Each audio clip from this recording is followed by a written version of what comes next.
Well, the weekend is already over. As you know, it's a great day to be a wrestling fan. We'll be reviewing what took place in the second day of Gatoh's ChocoPro show, and of course, day two of Wrestle Grand Slam by New Japan Pro Wrestling, but also saving the best for last. AEW All Out, and I have to say, man, what an incredible show. And it's a great day for guys like me and people like you guys out there watching to be a wrestling fan. You know what happened, so let's get started with another episode of the Deleted Wrestle Zone.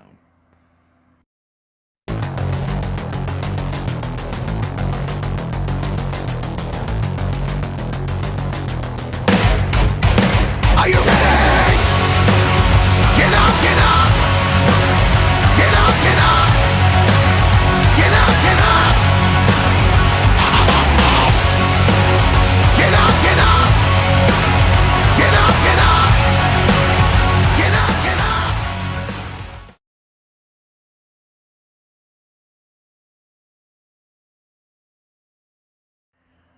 Welcome everybody to Deleted Wrestle Zone. All things that it's pro wrestling with AEW, NXT, New Japan Pro Wrestling, Impact Wrestling, the National Wrestling Alliance, various promotions, wrestlers, matches, and championships. I am your host, J-Rod here. So let's begin with the latest ChocoPro event, ChocoPro 151. This one took place on Sunday on Japanese time. We only had two matches involved in this one. The first match is a tag team match. Well, both of them are tag team matches, but we'll go for the first one. We have Masahiro Takahashi teaming up with Hoshi Tango taking on Mei Shiruga and what's his name? Sawazadi Kamen. Now, this particular match, there was a bit of a comedy routine.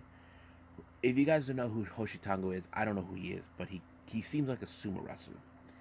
And Mei Shiruga decided to tango with a huge, large dude. Now, Balianaki couldn't help himself because he thought it was funny that Mei Shiruga doesn't know what the hell is she doing.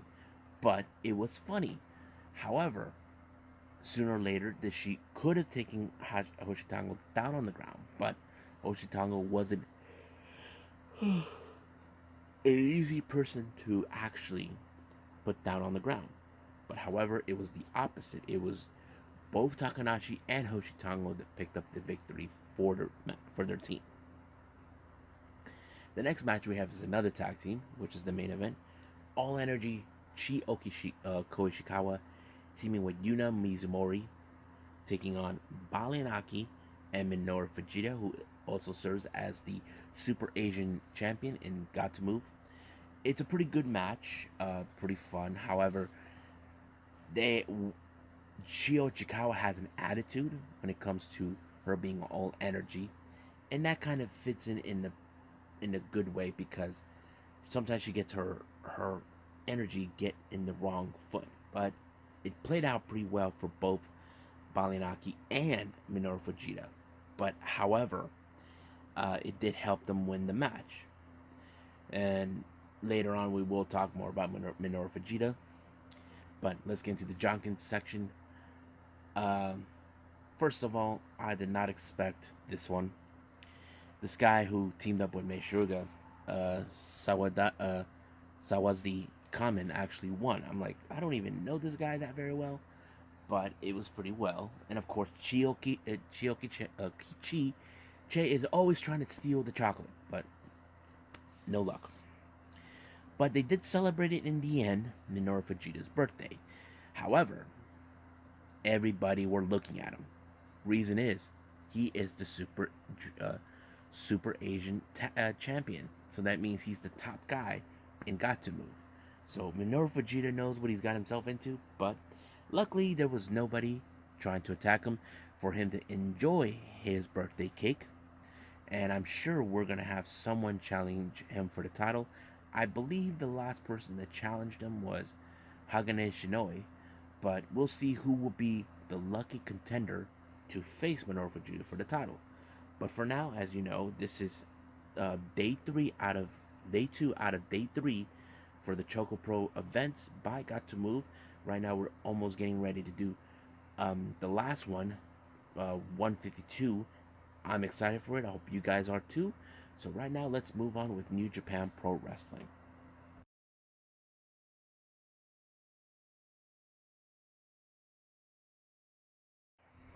Okay, so we're in day 2 for Wrestle Grand Slam by New Japan Pro Wrestling.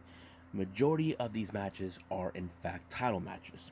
But however, let's start with the special Stardom match. We have the first team, Queen's Quest, who won the previous match. It's consistent of Sayaka Mitani and Momo Watanabe taking on DDM's, the current Goddesses of Stardom champions, Julia and Sudi. Now, Julia and Sudi had a pretty good entrance. I have to say, very creative out of their part. And their Stardom's appearance in New Japan are trying to help them get more credibility because, as you know, in Japan, not a lot of the promotions are co-ed. Mostly, majority of the promotions are men, others are in women. So basically, they're trying to give them exposure due to the fact that Stardom is now in the Bushiroad Collective. And it plays out pretty well, and I think many fans are enjoying it. However, this match was pretty good, and I had a feeling this was going to go exactly the way I expected because DDM, both Julia and Sudi, are trying to show that they are the best tag team in Stardom, and that's exactly what they did. But if the roles were reversed with Kamitani and Watanabe winning the match, there's a reason that they could have a chance of those tag titles, and that could happen at any given time. Now, the opening match for the card, we have Chaos members Tomohiro Ishii and Kaguchika Okada taking on the United Empire, Great Khan, and Jeff Cobb. Now, you can guess right away that once again, Jeff Cobb had the momentum ever since he defeated Okada in the previous day. And it was like, and also we should consider he could be a liability for, of course, how do I say this? A liability that he could actually win the tournament, the G1 tournament. He could possibly be in it, and there's no doubt in my mind. Last time he was in a tournament, he lost big time to the one person that he got into himself into a war, and that was Kota Ibushi. So we'll see what happens then. The next match, it was for the IWGP Junior Heavyweight Tag Team titles, because the challengers from Suzuki-gun, Kanemaru, and Despy taking on the Beat It Bullet Club's cutest tag team, El Fantasmo and Taiji Shimori. I have to say this match was great. It had some great excitement, but however, I think the biggest excitement was the shoe. Now, those who are new to the channel, you probably ask me, what's so special about the shoe? For months, El Fantasmo of the Bullet Club claims that he has been training in the woods kicking trees. But however, there is suspicious feelings that there's something in his shoe. Now, Kanemaru was smart enough to disable Kanemaru's leg that leads to sudden death, which is the signature super kick move.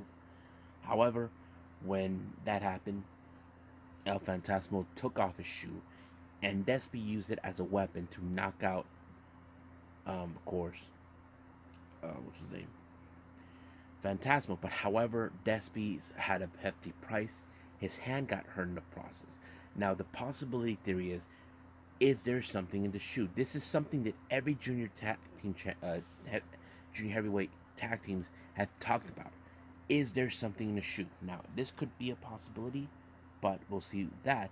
But it did allow for Kanemaru and Despy to win the match and finally become the IWGP Junior Heavyweight Tag Team Champions.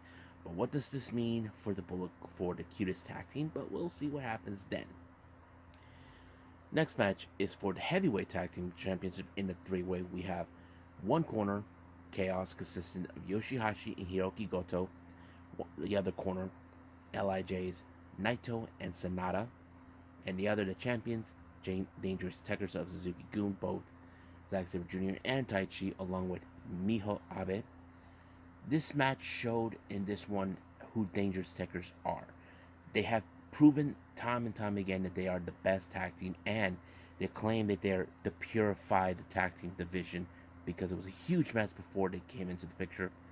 But however, this is one of those matches that felt natural because Danger Sacred Art did prove they are the top tag team wrestlers in New Japan.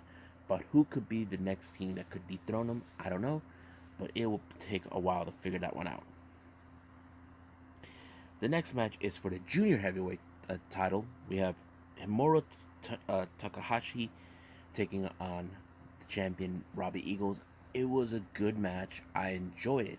It was one of the most interesting matches of Hiromu's career because this was his first big match ever since his injury. He had to relinquish his title due to his injury, and this is Robbie Eagles' first, title defense.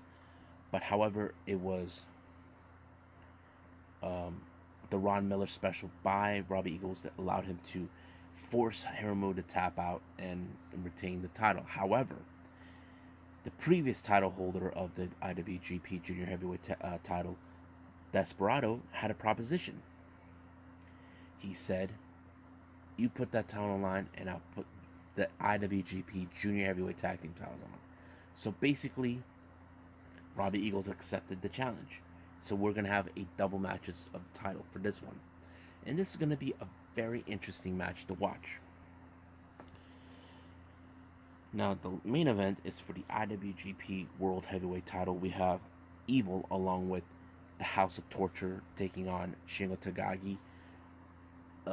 We all knew House of Torture were going to try to ensure that Evil retained the title, but luckily Red Shoes got rid of him. But of course, Red Shoes got taken out. Here comes the House of Torture, tried to get in the way. But for months, Evil being Evil likes to mess around with this guy. I forgot his name, Kentasabi. Well, who's the timekeeper, tossing people right in his wake and not thinking about he can get injured. But however, Shingo Takagi told him, move out of the way, and he did. And basically, nothing happened to him.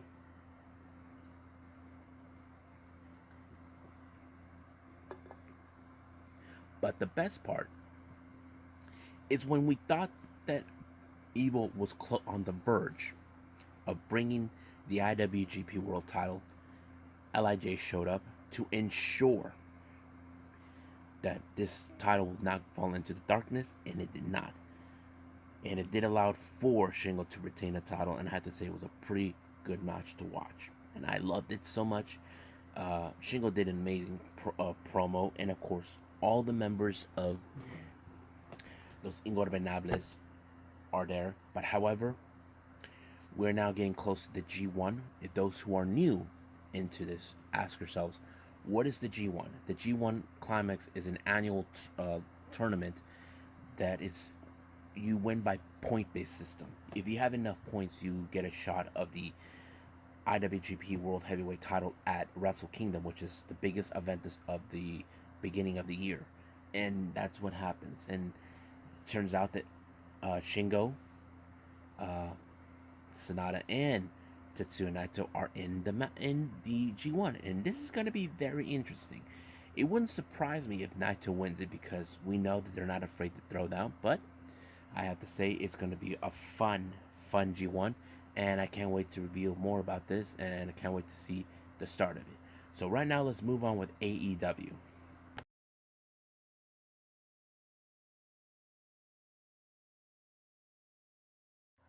All right, All Out by AEW is one of the best pay-per-views of the year, and hands down, everything did perfectly. Best booking ever. Now you can say all you want.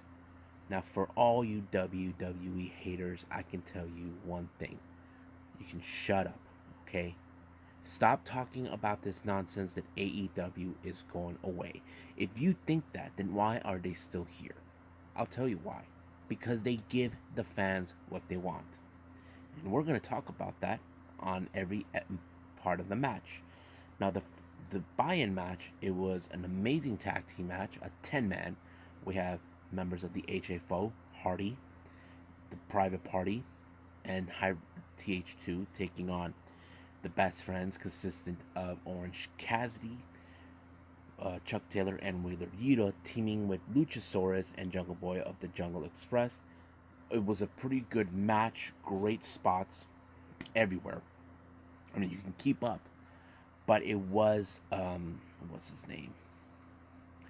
It was an amazing victory from the best from Orange Cassidy to pull it off. And however, Hardy did not take it well, but we just saw the return of the Butcher, who's been gone for months.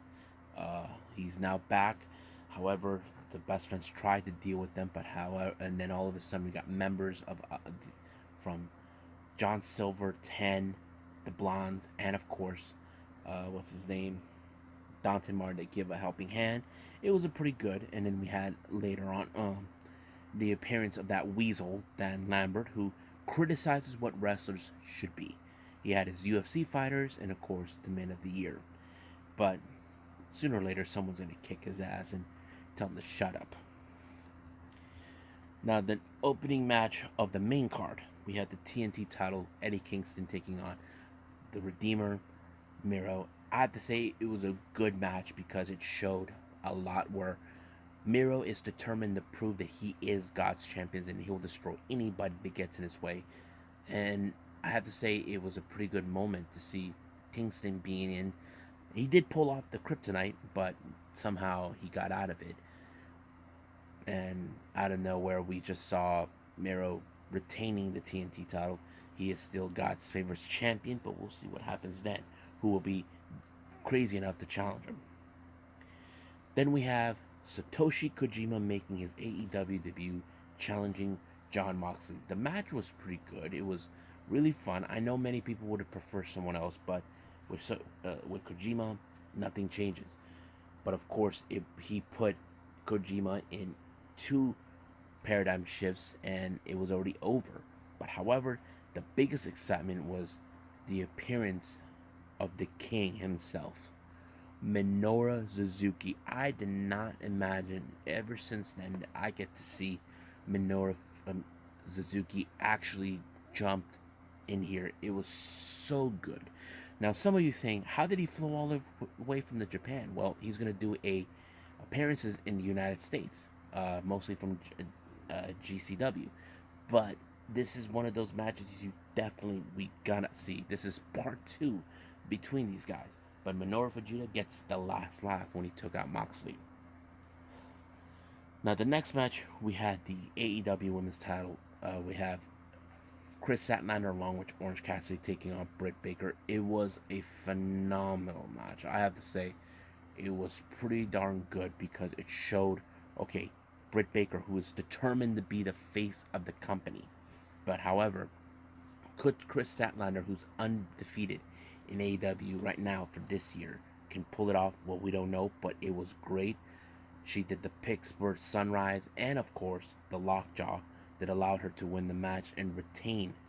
But however, I know for a fact Britt Baker is going to pay attention who's going to be her opponent, whoever wins the Women's Casino Battle Royale. Next match, oh my god, what a great match. The cage match between the Young Bucks and the Lucha Brothers. One of the credible matches. I have to say, it was one of the best ones I've ever seen. This was another history repeating itself. If you guys recall, 2 years ago, the Young Bucks lost in La Escalera de la Muerte, or should I say, Ladder of Death. And this is more like history repeat itself, and I did not expect. Luckily, nobody from the Elite showed up and tried to interfere. Cutler brought in a duffel bag with some sneakers that had thumbtacks, but somehow they were able to overcome it. And I have to say, it was incredible. One of the best matches I enjoyed so far of the night. I love it. And of course, we have new tag team champions, the Lucha Brothers, becoming tag team champions. But now the most interesting story for me is, of course, Andrade, who claims that Pac will never, as long as they listen to Pac, that they will never be tag team champions. And that is something that I think is going to be falling into place. But we'll see what happens then. Now, let's see. Oh yeah, now we get to the women's casino battle royal. Now let's show you who actually appeared. Starting with the clubs, we have Hikaru Shida, Sky Blue, Emi Sakura, the Bunny, and Abaddon. These are the clubs. Now here's for the diamonds: Anna Jay, Kier Hoge, Kylan King, Diamante, Nyla Rose. Hearts: Thunder Rosa, Penelope Ford, Riho, Jamie Hayter, and Big Swole. The Spades: Tay Conti, Red Velvet, Layla Hirsch, Jade Cargill, and Rebel. And as for the Joker, the surprising debut, of course, of Ruby Soho. It was one of the most incredible matches I've seen. I think many fans were anticipated Ruby Rojo to be the Joker, and it would make more sense. As you know, Ruby has been one of the most popular wrestlers in WWE who people want, they wish they could have seen more of her. But now we could see that with her. Having her in AEW is a great addition. I'm sure her friends back in WWE are proud of her, and I know she'll bring a lot of attention in AEW, and I can't wait to see what she's going to do.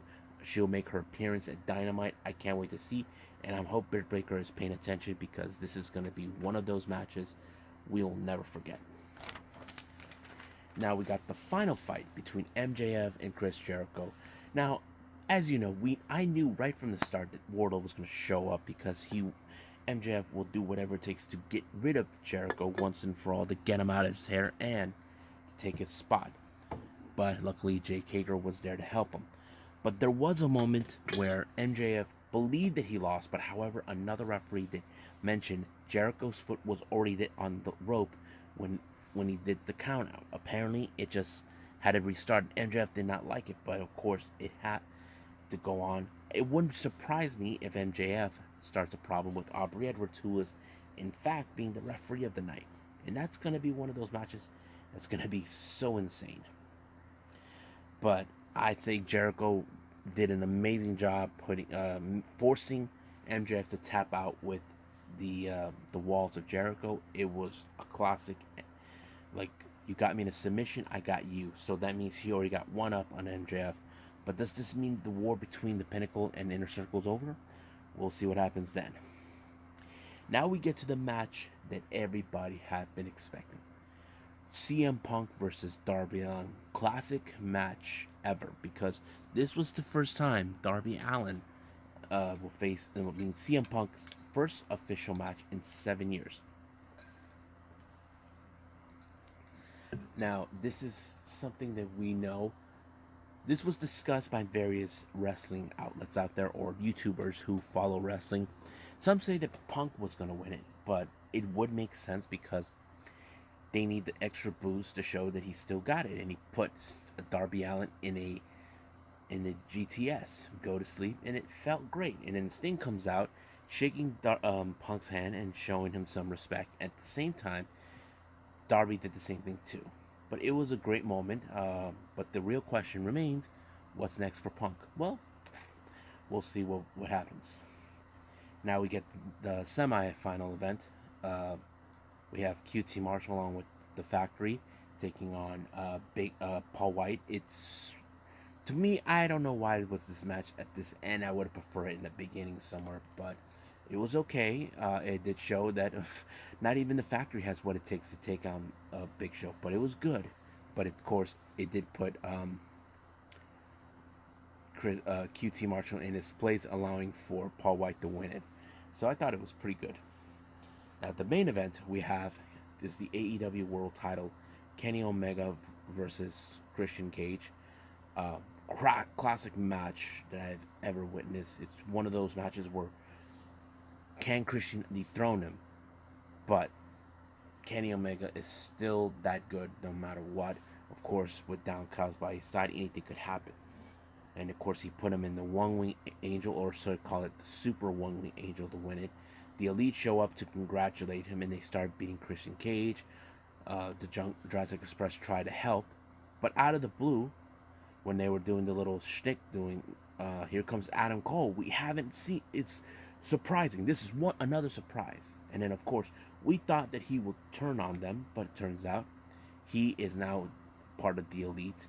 And of course, he super kicked Jungle Boy to send a message. However, he said, he's one of our closest friends. They think that no one can touch them, that no one can get rid of them. But however, that wasn't it. The surprise happened yet again. We had Bryan Danielson show up and did an amazing job making a pretty good ending to the show, seeing him be arrived. And I have to say, one of the incredible matches. I should say this is one of the best pay-per-views. But you know what? Since I haven't done this for a while, let's do one of my final thoughts of AEW All Out. This is going to be fun to talk about it.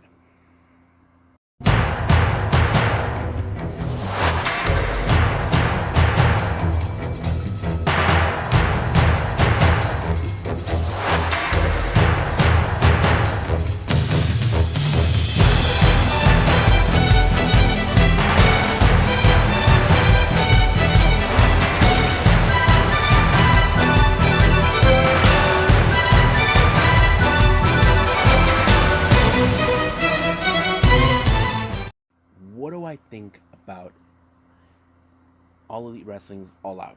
Best pay-per-view ever, hands down. We got 3 debuts in one night.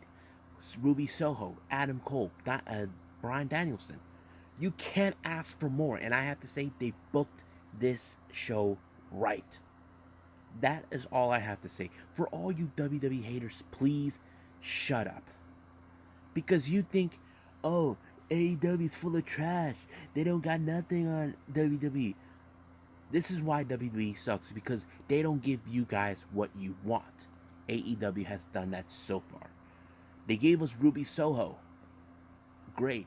We had Daniel Bryanson. We had some great surprises in this event. And I have to say, we cannot ignore what has done. I mean, look, we saw CM Punk wrestle we haven't seen him wrestle in 7 years, and he still got it. It shows us he is willing to go in different locations. We have, of course, Christian Cage, who right now he's is back in the high horse, who hasn't wrestled around the same time as CM Punk, but it's the same thing. But the one thing we need to understand in this whole thing with what's been going on is how these were booked. The tag team match, I have to say, was booked right. But the real question now is with Kenny, who's going to dethrone him? I don't know. I personally would love to see Ruby Ho win the AEW World Title. We never seen her win a title ever since she was with WWE. And I have to say, this is a perfect opportunity for people to know who Ruby Soho. But everything else was great. If I have to rate this event, I give it a 10 out of 10. Hands down, best pay-per-view of the year. Now, if you guys don't agree with me, too bad. Because that's how I feel. Trust me. And I think that's pretty much what I have to say in my final thoughts. Well, I hope you guys enjoyed this episode. Coming up, we still got more on ChocoPro. It's number 152, which I'm excited to review. We do got AEW Dark Elevation. I decided to throw in for the first time, a Pure J event. It's another Yoshi promotion that I heard of, but never seen the events that much. And of course, possibly another Ref Pro event. This one is called the Live at the Guild Hall. This took place also in August. Well, same thing with Pure J, but I'm excited to review these events. But for now, I'll see you guys in the next DWZ time. Same DWZ channel. I must bid all of you adieu. So goodbye. And have a nice day. Bang.